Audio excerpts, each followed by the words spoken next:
una lectura de la piedra grabada de León del Acampador de Caspe.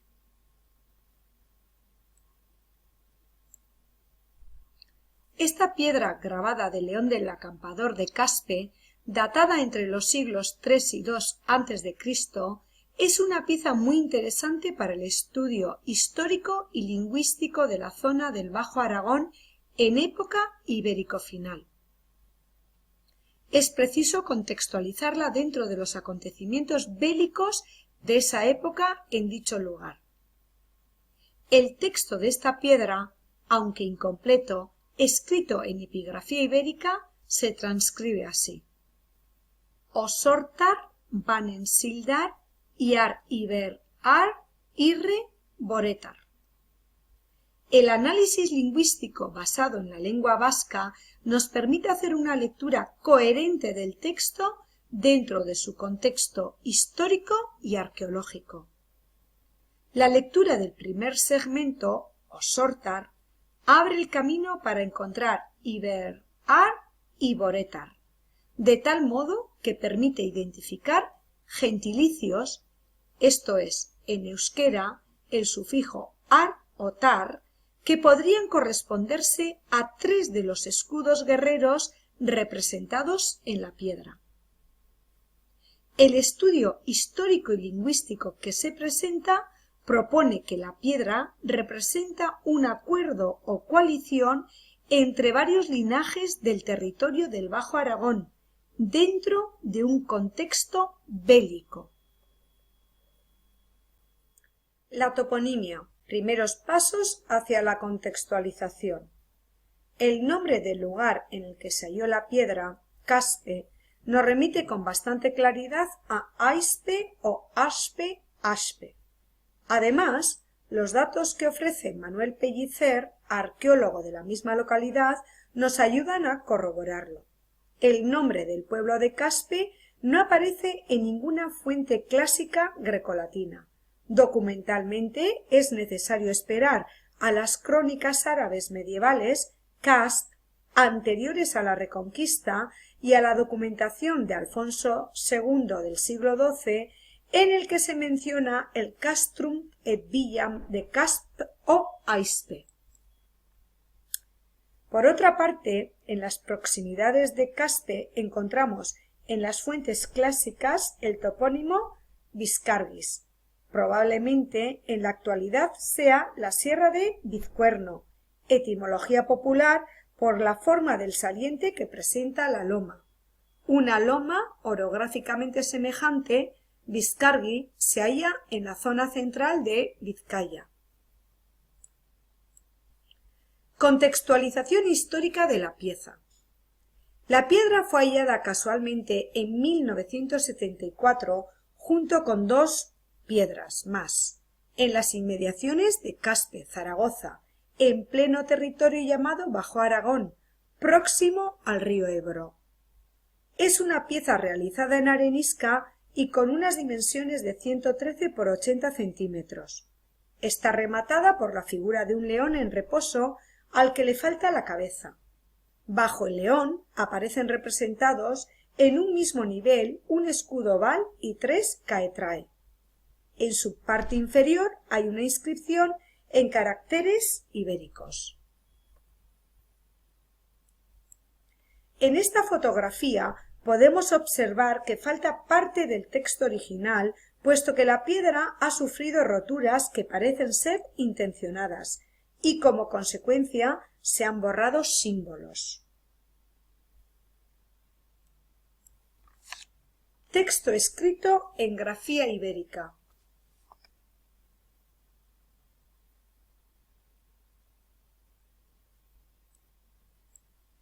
Transcripción del texto.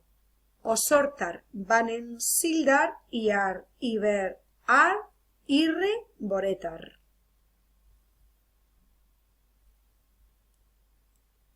Son varios los estudios en los que se nombra esta pieza y se refieren a ella como una estela.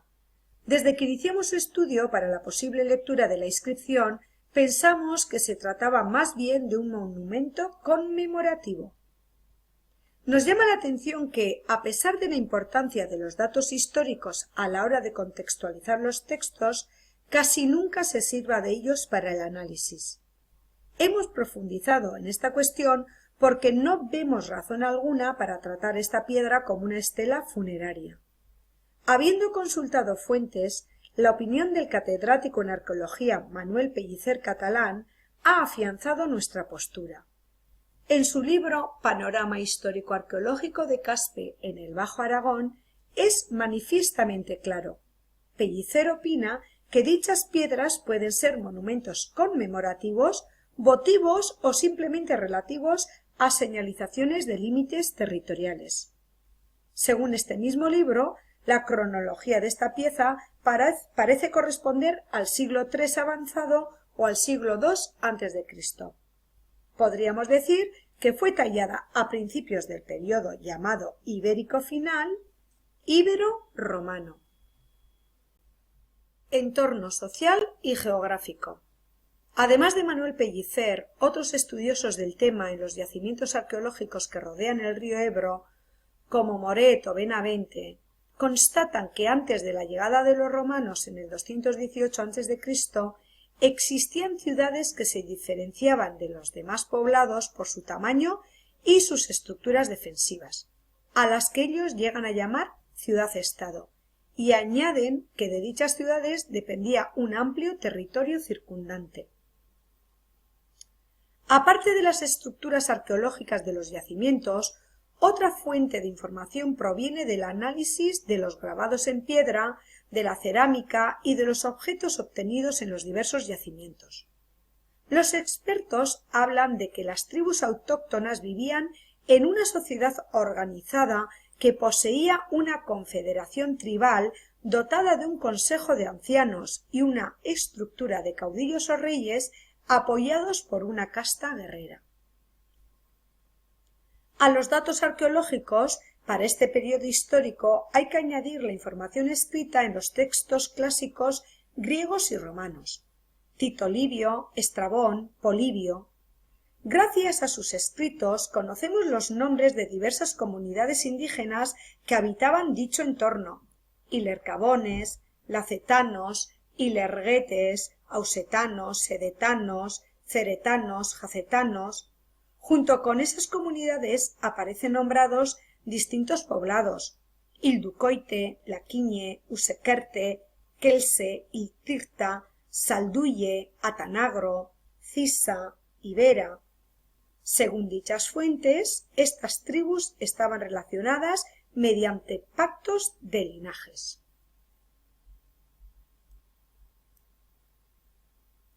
Acontecimientos históricos del momento alrededor del Ebro. Los territorios que rodean el Ebro, tanto por el sur, abarcando el Bajo Aragón, como por el norte hasta los Pirineos, fueron escenario de grandes conflictos bélicos. El momento clave del inicio de este ambiente bélico fue sin duda el año 218 a.C. Dos son los acontecimientos destacables: la marcha del ejército cartaginés hacia Roma al mando de Aníbal atravesando el Ebro, y la llegada a Ampurias de Gneo Escipión con 2 legiones. En la primavera de ese año, Aníbal atraviesa el Ebro con un gran ejército de más de 100.000 soldados de infantería y caballería. A medida que avanza hacia los Pirineos, va sometiendo a todas las tribus que encuentran en el camino: ilerguetes, osetanos, bargusios, lacetanos. Según Polibio y Tito Livio, la tribu más poderosa era la de los ilerguetes. En el verano del mismo año, Gneo Cornelio Escipión desembarca en Ampurias con 2 legiones a su mando. Escipión tiene el mismo objetivo: someter a las tribus indígenas, a veces pactando y otras veces imponiéndose con las armas. La batalla de Cisa o Cesa, ciudad próxima a la actual Tarragona, es el primer enfrentamiento entre los romanos y los cartagineses, estos últimos apoyados con tropas auxiliares indígenas. Pierde el bando cartaginés y el caudillo de los ilergetes, Indíbil, cae prisionero de los romanos. Escipión se da cuenta de que es importante someter a los ilergetes e invade su territorio, sitiando su capital, Atanagro. Los ilergetes cuentan con el apoyo de los ausetanos y los lacetanos. A pesar de ello, los romanos vencen con facilidad y Escipión impone a los ilergetes la entrega de rehenes y el pago de una fuerte multa. Posteriormente asedia una ciudad de los ausetanos, que según Tito Livio vivían cerca del Ebro.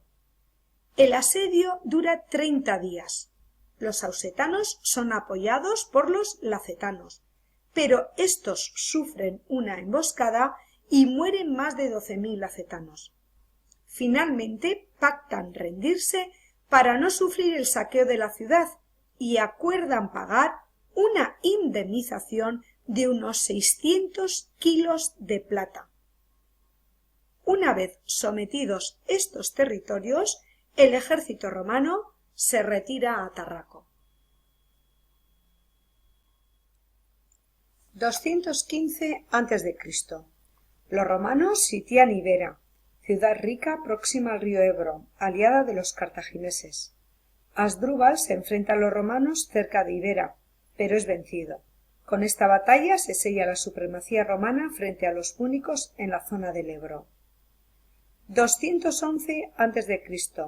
En medio de una situación bélica extrema en el sur de Hispania, reaparece Indíbil al mando de 7.500 suesetanos para apoyar al bando púnico. Es un año dramático para el bando romano, puesto que sus jefes militares, los escipiones, son derrotados en sendas batallas y mueren. 210 a.C.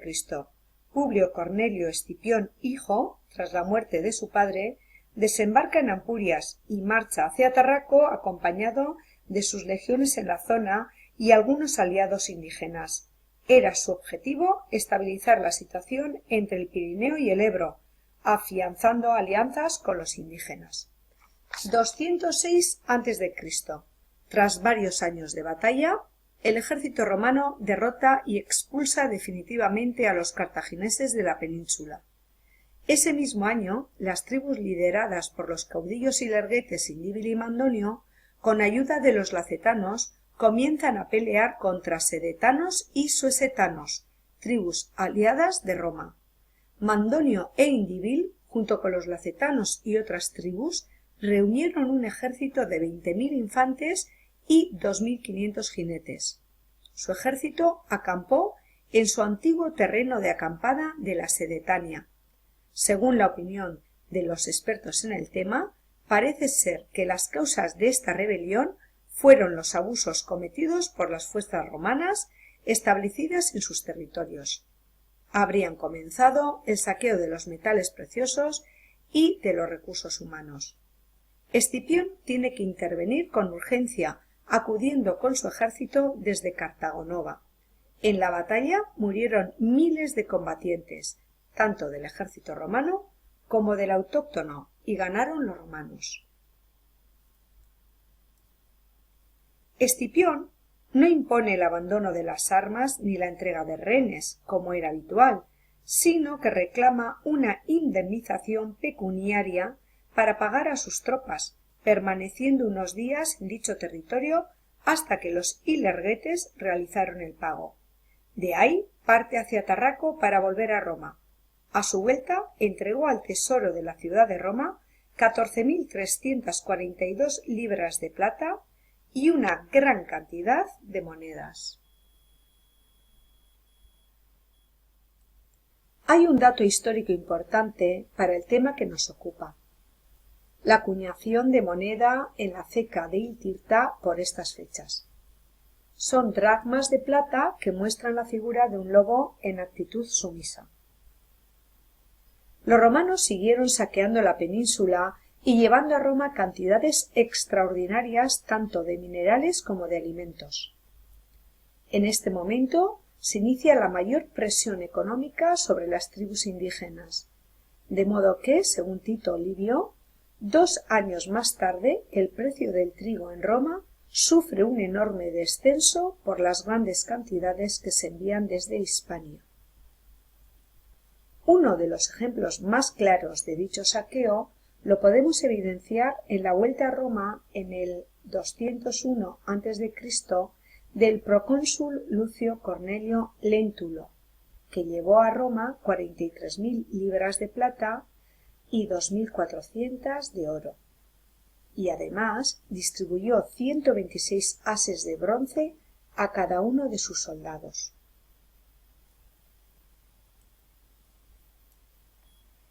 Entre los años 200 y 195 a.C. se sucedieron numerosas batallas en las que el ejército romano debió enfrentarse a coaliciones de tribus indígenas que incluso hicieron necesaria la intervención de Catón con 2 legiones. Cuando ve que su ejército está preparado para atacar, lo hace contra un campamento indígena formado por una confederación de tribus. Catón somete a todo el territorio de la llamada provincia Citerior e impone un impuesto sobre el hierro y la plata extraída. A su vuelta a Roma ingresa en el tesoro 25.000 libras de plata, 1.400 de oro, 123.000 denarios acuñados con la viga y 540.000 monedas de plata llamada ostense. Una vez sometidos los ilergetes, los expertos dicen que el poder romano se asentó firmemente en el valle medio e interior del Ebro. Lo mismo ocurrió con los lacetanos, ausetanos y cesetanos. Parece que con menor estabilidad también tenían controladas las tribus montañesas, airenosios, andosinos. Las batallas se suceden una y otra vez sin tregua en un periodo tan corto de tan solo 23 años. Las cifras de soldados y muertos son impresionantes.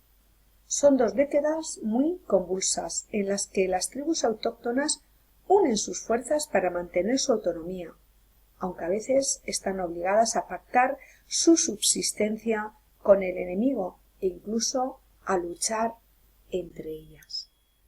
Ante toda esta sucesión de acontecimientos bélicos y todas las consecuencias que ello acarrea, entendemos que las tribus indígenas debían tener poderosos líderes, pertenecientes a importantes linajes, capaces de gestionar tantas estrategias y con gran capacidad de convocatoria sobre los suyos y aliados. De ahí nuestra tesis.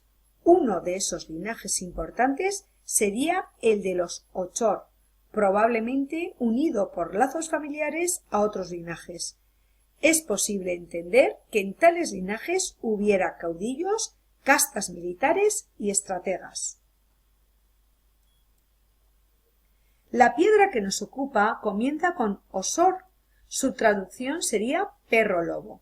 En las monedas acuñadas a finales del siglo III a.C., en pleno conflicto púnico-romano, en la ceca de Iltirta aparece el lobo en posición sumisa. Son dracmas y divisores de imitación a las griegas que llevan representados lobos. Según Villalonga, pertenecen a la etnia ilergeta. Parece que también aparecen en otras monedas que no corresponden a Iltirta y van acompañadas de otras leyendas. A finales del siglo III a.C., en tiempos de Indíbil y Mandonio, se emiten monedas de bronce en Iltirta con la imagen del animal como motivo principal del reverso de la unidad. Para concluir la contextualización, quisiéramos subrayar la importancia de la plata. Como hemos sabido al estudiar el devenir de los acontecimientos históricos que hemos resumido, el Imperio romano controlaba las explotaciones mineras de metales, sobre todo las de la plata. Su principal interés era hacerse con las riquezas de los territorios y sus recursos humanos. Hemos visto, por ejemplo, que se utilizaba la plata para pagar a los ejércitos. Como hemos dicho, Roma controlaba las explotaciones mineras de su imperio, lo cual quiere decir que los autóctonos poseían ya explotaciones mineras desde tiempos remotos, es decir, que la plata se utilizaría como valor de cambio entre ellos. Análisis lingüístico. Primera línea del texto. Transcripción. Osortarbanen. Propuesta de segmentación de la primera línea. Osortarbanen. Propuesta de lectura de la primera línea. Ochortarbanen. Ochortar. Ocho significa como sustantivo lobo y como adjetivo posee el significado de fiero. Aquí lo leemos como sustantivo, ya que formaría parte de la palabra compuesta ocho-or, donde or es otro sustantivo que significa perro. Al igual que ochochakur, ocho-or significaría perro lobo. El sufijo tar, ar, unido al nombre, ofrece estas posibilidades: oriundo de, originario de, natural de, vecino de, residente en, partidario o partidaria, seguidor o seguidora, familia de, linaje de. Banen. El verbo ban, según puede leerse en el Orotaricus Calistegia, ban, man, eman, eraman, aparece en la forma que consideramos radical cuando analizamos la morfología del verbo. El significado de eman y eraman puede coincidir. Por otra parte, la lectura del sufijo en ofrece diferentes posibilidades. Es marca de pasado en los verbos, tanto simples como compuestos. Es marca de tiempo y espacio en la declinación. Pero sobre todo tenemos que subrayar que todavía pervive en la lengua vasca una forma muy paralela a banen. Es la forma ginen. En ginen, gin es el radical de egin. Pervive en forma como puntu ginen, haciendo punto, ogi ginen, haciendo pan, con el mismo sentido de acción verbal de aspecto imperfectivo, acción inacabada. Perviven también otras formas acabadas en n, siempre relativas a un léxico muy neolítico: artayorran, escardando el maíz, aichurren, cavando. Perviven también formas arcaicas como iñorretorrien, seoser pasauen, para significar viniendo alguien, por si viniera, o pasando algo, por si pasara. En esta ocasión nos decantamos por esta última lectura. Segunda línea del texto. Transcripción. Sildar y Ariver. Propuesta de segmentación de la segunda línea. Sildar, Iar y Ver. Propuesta de lectura de la segunda línea. Sildar, Iare y Ver. Sildar, plata. Es una variante de silar, así como sidar, sidar, siler y sider. Teniendo en cuenta las razones que nos ofrece el contexto y viendo que es una variante registrada de silar, no vemos problema alguno para leer plata. Si observamos con detalle una imagen del mineral de la plata nativa, vemos que habla casi por sí sola. El primer formante sería sil, cuyas variantes son cil, sil y shil. Entre otros podemos encontrar estos significados: tubérculo, cordón umbilical, tallo que se inicia por germinación. En la imagen se observa que se trata de una piedra con brotes. El segundo formante, ar, en sus variantes dar, lar, ar, rar, podría corresponderse con la raíz de arri, piedra. Iar, iare. Resulta fácil hacerlo corresponder con el verbo yare, yarei, dejar, soltar, librar, salvar. Tiene el mismo significado el verbo yarein, yaregin, yarein, yarain, yaraigin. soltar, librar, desprender.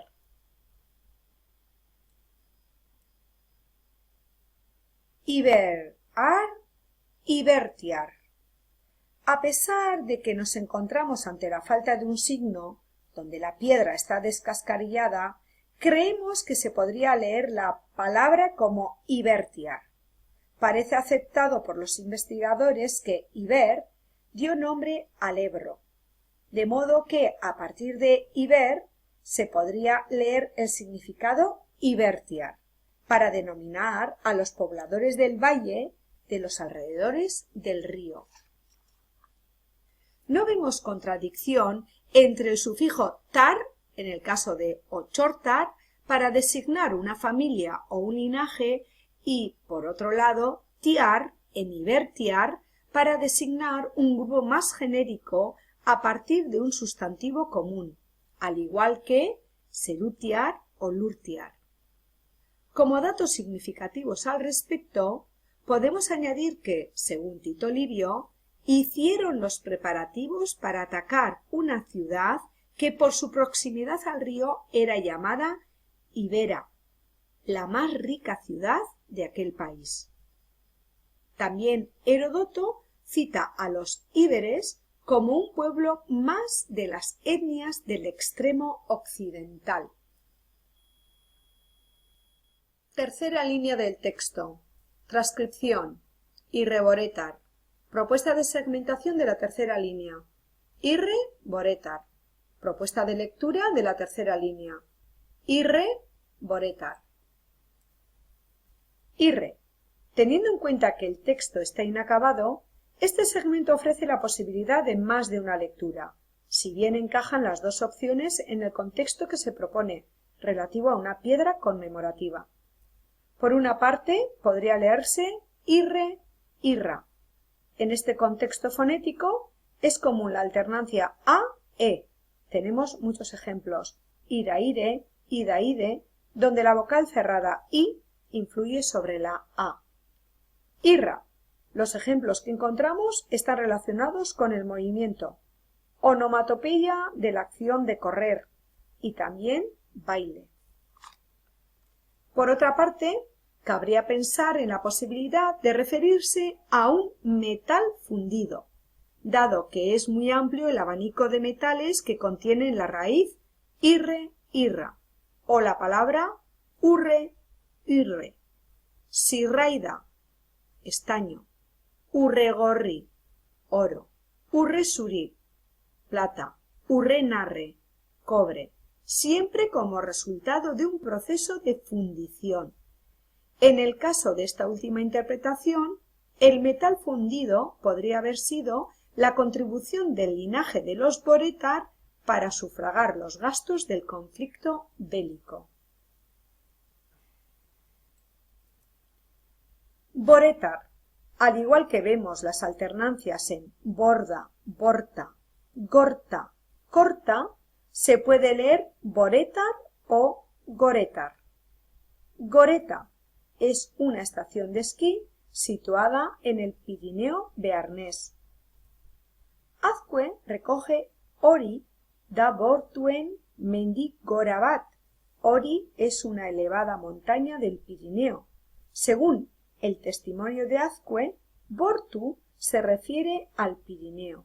Además, como aparece en el Orotaricoa, significa monte, alta montaña, zona alta de pasto. El adjetivo Gora lo traduce como elevado, pero tiene también categoría de sustantivo. Como sustantivo, Gora significa altura.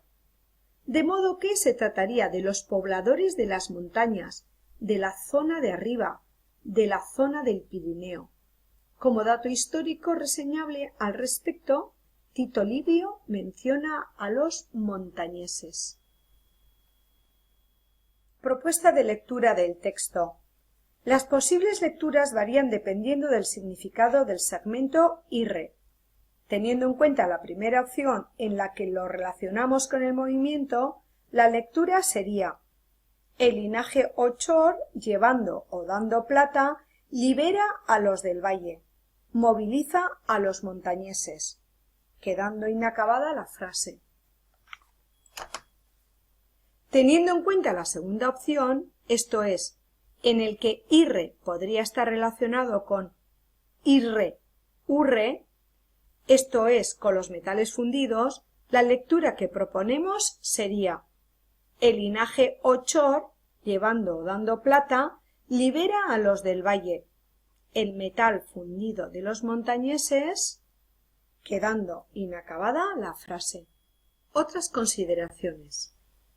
La lectura o interpretación de algunos signos ibéricos podría ir más allá de las alternancias básicas entre las oclusivas sordas y sonoras. Los ensayos de lectura de los textos ibéricos nos han llevado a reflexionar sobre el abanico de alternancias que aún perviven en las variedades dialectales del euskara. Veamos, por ejemplo, la palabra brezo: guiñarra, guiñar, guilar, guiñarre, quillar, quillarre, quillarri, guillarre, guillarri, guindarra, quiñar, chillar, chillarra, iñarra. Nada menos que 14 variantes registradas en el Orotariko Euskalhistegia, recogidas de testimonios escritos sólo en los últimos escasos 400 años. En este ejemplo no ha habido cambio de matices en el significado de la palabra, a pesar de todas las variantes fonéticas. En otros ejemplos, sin embargo, encontramos cambios de matices en el significado, según la variante.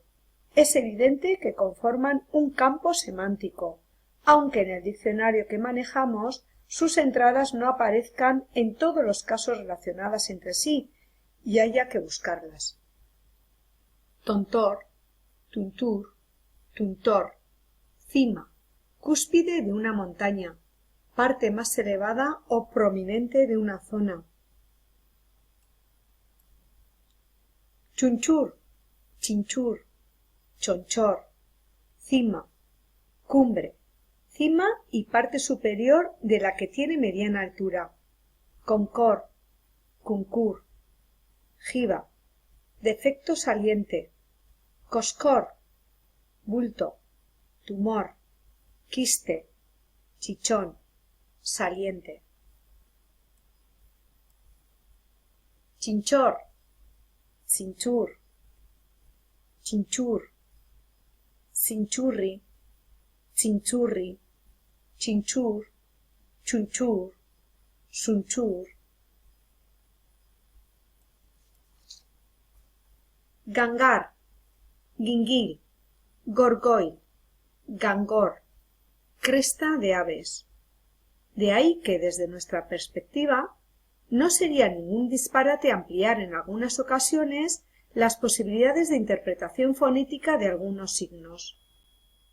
Sobre el término íbero, creemos que viene de iber, que está relacionado con el valle y el río, con los asentamientos alrededor del río. Allí, cerca de la desembocadura del río Ebro, se encontraba el topónimo Ibera, que era la ciudad más importante de la región, según Tito Livio. De ahí el uso de Iberia tanto por griegos como por romanos. En los siglos XVI y XVII se empiezan a redactar las grandes historias de España, donde se nombran Iberia y la península ibérica. Más tarde, con la teoría vasco-ibérica y con el franquismo, el término se ha extendido a las disciplinas de historia, arqueología, filología. Nosotras preferimos hablar de grupos humanos que compartían el mismo sustrato vascónico, y a sus lenguas o variantes preferimos llamarlas vascónicas. Las evidencias que presentamos en el análisis lingüístico no son más que una pequeña muestra de la realidad de nuestra lengua, el euskara.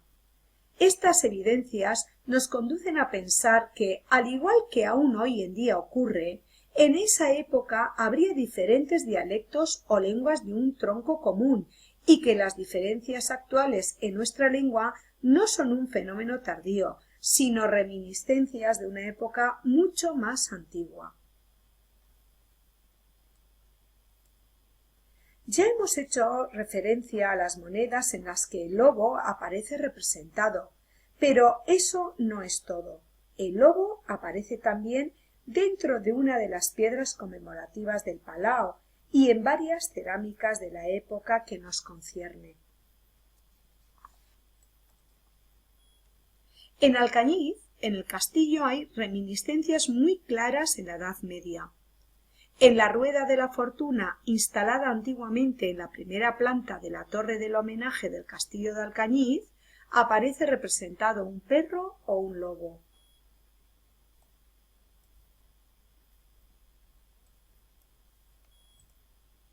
En los capiteles del castillo aparecen también cabezas de perros o lobos. También en Alcañiz hay una fuente a la que llaman la de los 100 lobos. Sin embargo, las figuras que hay son leones. El río que pasa por Alcañiz es el río Guadalope y, curiosamente, los del pueblo lo relacionan con el lobo. Con todo esto, queremos decir que el símbolo del lobo se ha mantenido con gran arraigo en el territorio que nos ocupa. Por otra parte, es significativo que en Navarra, en la Edad Media, tenemos como nombres Ocho, Ochanda y Lope, y como apellidos López. Y para terminar, otro dato. Los Osoro, Osorio, tienen en su escudo lobos.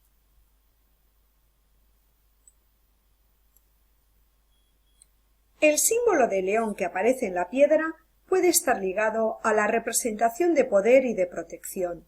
Sería un símbolo de autoridad ante el escrito. Por otra parte, el escudo y las caetrae nos reafirman el contexto bélico que entendemos. Ya sabemos que también aparece el león en contextos funerarios, pero no únicamente.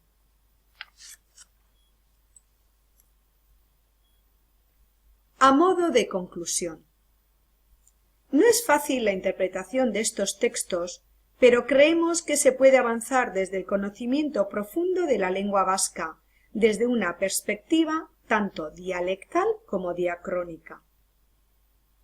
Vemos que es necesario investigar de manera interdisciplinar para contextualizar los textos. Creemos que, aunque no se puedan hacer traducciones literales, se puede llegar a aproximaciones de significado muy interesantes que nos pueden acercar a las situaciones de la época. Trabajar en esta materia es muy interesante para el conocimiento del sustrato vascónico. Hasta ahora se ha tratado de reconstruir la lengua mediante la fonética histórica basada sobre todo en los estudios de Koldo Michelena. Por supuesto que ese camino ha dado frutos y tiene sus aciertos, pero si se quiere avanzar es necesario profundizar en los textos de esta época desde otros puntos de vista, aprovechando los recursos que las nuevas tecnologías y otras disciplinas han aportado en los últimos años.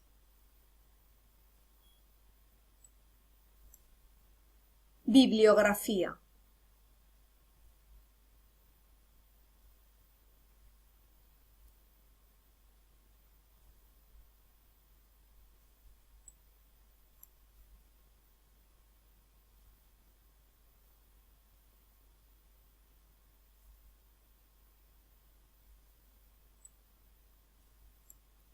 Agradecimientos.